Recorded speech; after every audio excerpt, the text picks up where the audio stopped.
চলুন আজকে খাবারগুলো কেমন হয়েছে একটু টেস্ট করি আর আপনাদেরকে বলি। প্রথমে শাক দিয়ে ভাতটা খেয়ে নেব।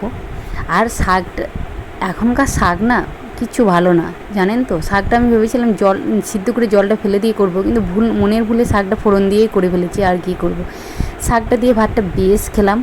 তারপরে হচ্ছে ঢ্যাঁড়স ভাজা। ঢ্যাঁড়স ভাজা কিন্তু আমার ভীষণ প্রিয়। আগে মা তখন একটু ঢ্যাঁড়স কেটে ভেজে রেখে দিত আমার জন্যে। ওই একটু ঝুড়ো ঝুড়ো ভাত হবে আর ঢ্যাঁড়স ভাজাটা ভাত দিয়ে মেখে বেশ দারুণ লাগে খেতে, তাই না? আর এখন নেব পাবদা মাছ।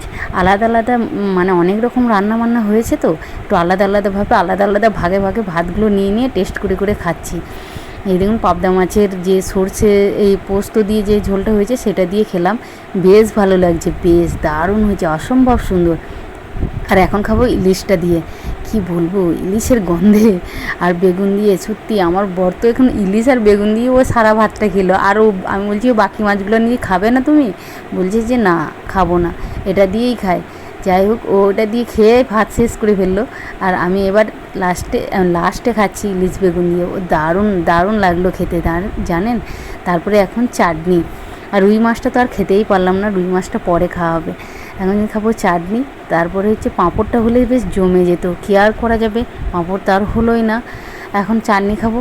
তারপর হচ্ছে চাটনির পর হচ্ছে পায়েস আছে আর মিষ্টি আছে। এই দিয়েই আজকের খাবারটা অসাধারণ হয়েছে। সব রান্নাবান্নাগুলো অসম্ভব সুন্দর টেস্ট, কি বলবো আপনাদের। ভীষণ তৃপ্তি করে খেলাম। দইটা কিন্তু ভীষণ টেস্ট। যাই হোক, আপনারা সকলে ভালো থাকবেন, সুস্থ থাকবেন আর সাবধানে থাকবেন, আর সবাইকে ভালো রাখবেন। আজ তবে আসি, দেখা হবে অন্য কোনো